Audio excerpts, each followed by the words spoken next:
السلام علیکم ورحمۃ اللہ وبرکاتہ۔ آپ سبھی سامعین کا ہمارے چینل RQ اسلامک اسٹوڈیو میں خیر مقدم ہے، اور آج کا ہمارا سبق اردو زبان کی تیسری کتاب میں سبق نمبر 19 ہے۔ کھانا پینا اور سونے کے تعلق سے جو آداب ہیں، جو طور طریقے ہیں، ان کے مطابق ہم سبق پڑھنا شروع کریں گے۔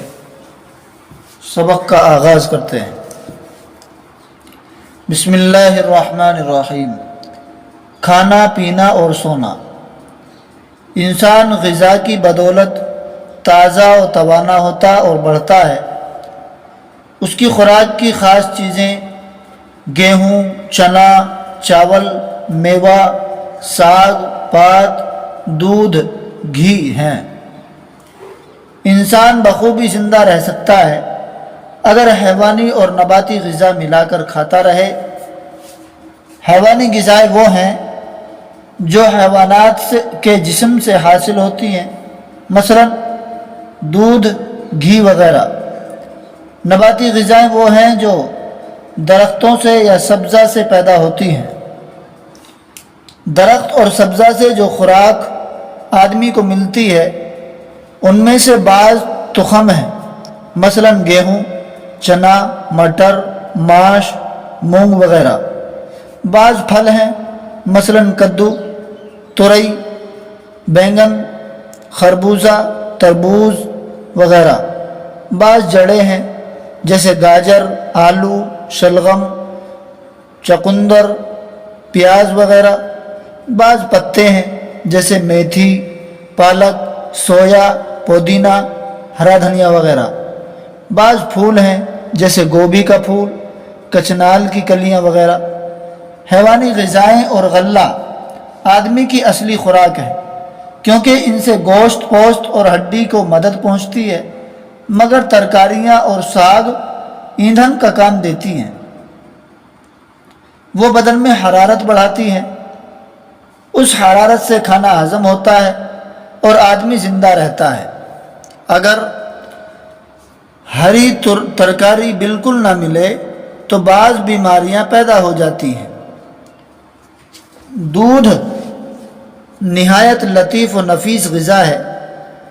اس میں وہ سب چیزیں شامل ہیں جو انسان کی زندگی قائم رکھنے کے واسطے ضروری ہیں۔ قدرت نے کیا حکمت سے یہ مفید عرق تیار کیا ہے، جس میں کھانا اور پانی دونوں شامل ہیں، اور انسان کو ہر حالت میں نفع بخشتا ہے۔ بچہ، جوان، بڈھا، تندرست، بیمار، سب کے مزاج کے موافق ہے۔ جو غذا ہم کھاتے ہیں وہ معدے میں پہنچ کر پکتی ہے۔ اس میں سے جو کارآمد حصہ ہے وہ خون بن کر بدن میں رہ جاتا ہے، باقی فضول حصے خارج ہو جاتے ہیں، مگر ایک بار جس قدر خون بنتا ہے وہ ہمیشہ کے لیے کافی نہیں، کیونکہ ہر وقت صرف ہوتا رہتا ہے۔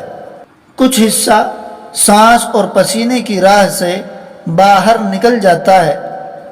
آدمی کے بدن میں سے کچھ نہ کچھ ہر وقت گھٹتا اور تحلیل ہوتا ہے، اس لیے اس کو تازہ مدد پہنچانے کی ضرورت ہے۔ اس ضرورت کی خبر ہم کو بھوک دیتی ہے، گویا بھوک معدے کی آواز ہے کہ اب مجھ کو غذا پہنچاؤ۔ معدے کو بے اندازہ بھرنا نہ چاہیے، اس سے ہضم میں فطور پڑتا ہے، غذا معدے کے اندر سڑ جاتی ہے، اس وقت آدمی سست اور بیمار ہو جاتا ہے۔ نہ کھاؤ اتنا زیادہ کہ ڈال دے بیمار، نہ اتنا کم ہو کہ نہ طاقتی ہی ڈالے مار۔ پانی بھی انسان کے لیے ضروری چیز ہے، بغیر اس کے غذا معدے میں گلتی اور گھلتی نہیں۔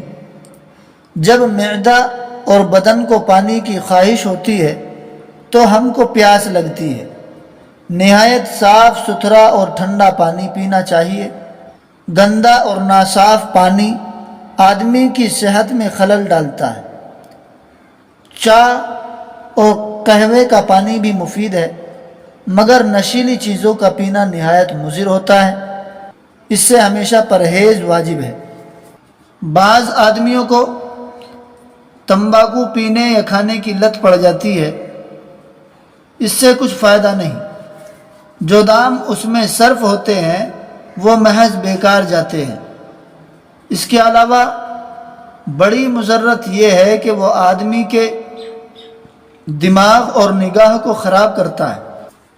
خاص کر بچوں کو نہایت احتیاط لازم ہے، کبھی بھول کر حقے کو منہ نہ لگائیں۔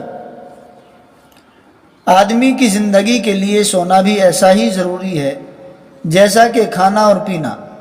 سونے سے بدن راحت پاتا ہے اور تر و تازہ ہو جاتا ہے۔